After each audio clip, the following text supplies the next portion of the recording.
moves because I'm somehow close to my area MP. So sometimes he do give me some views. There is something he pointed to me. He told me that I want you to get me well. Do you know that some of the people are against some? Do you know why some of the leaders are advising those Gen Zs not even to form a revolution party or even a revolution union?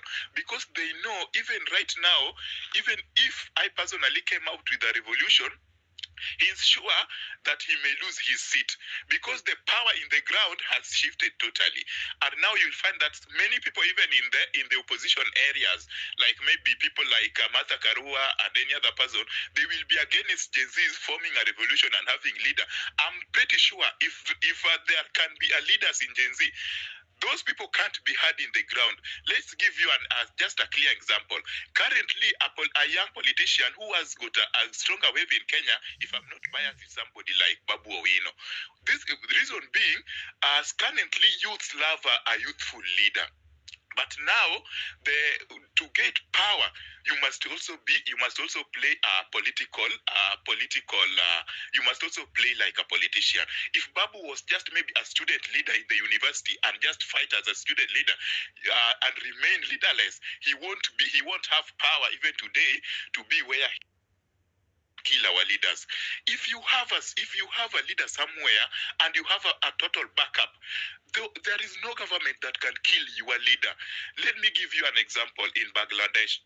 Bangladesh has universities, and these universities came together and make some people called organizers. These organizers, it's like their name of leaders. So they were calling them organizers of our university union. They were calling themselves political university union. So these organizers, even the government fear facing them, and these are the people who pushed this thing to the core. Even currently, if let's say people like Babu Owino, if you try to kill them, Kenya will run into anarchy. So this is where I'm seeing Kenya. If we can have leaders, Ruto can even fear even abducting even a single leader because everyone will be on the street. Just like previously Raila was making Kenya into the anarchy, but any president fear even maybe trying to detain him. Because of the following. Zero. That's what I needed clarification on.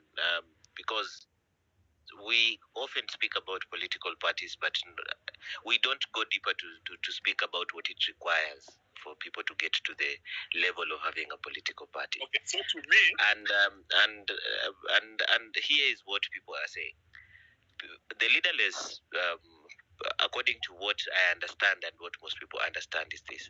The leaderless movement was supposed to ask for accountability, transparency, and everything else that comes from where you are. Like, do not move. Whether you follow Baba, you follow Ruto, you follow whoever you're following, they were asking you, ask for accountability from where you are at the moment. Now, there are benefits to what you are saying, Heziara, which we do not disagree with. The benefits of having a leader. But time and again, that has shown that it just leads to something like occultism, like the Odingaism, Babuism. By the way, I was in campus with Babu Owino. But what's the Gen Z movement, which is typically Gen Zote, it was all generations, but we, for purposes of naming, will say Gen Z movement, achieved is this. It asked us to avoid all these other types of politics that we have always known and ask for only one thing, unification, in the sense of what are we asking for.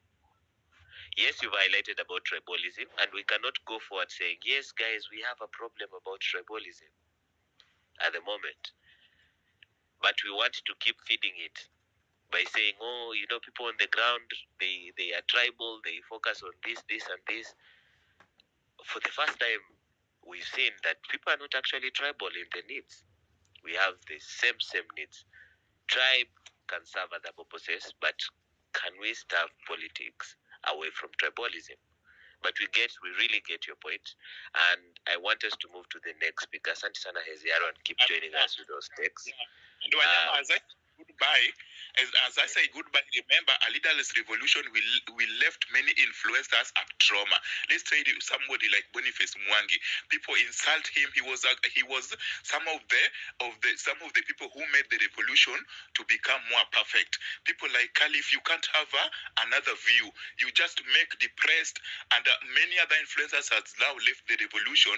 And if I'm not cheating you, if we can't support some of the people to lead, or maybe some of the people to have voices, many will just be going to depression, be tortured with the government, and they will went silent. We won't even know how they're doing with their people. And finally, by the end of after just 2 years, many will have died even with their families, and the revolution will completely die. So that's my take. Asante sana Heziaro. For everyone who's joining us right now, this is Sauti ya Mwananchi. Take it like your morning drive show, because we want to take the conversation a little bit further, and that is, what is your take?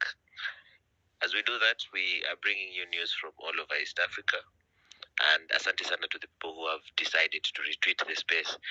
For the 100 and something people in the space, kindly just go and retweet the space as we continue this conversation.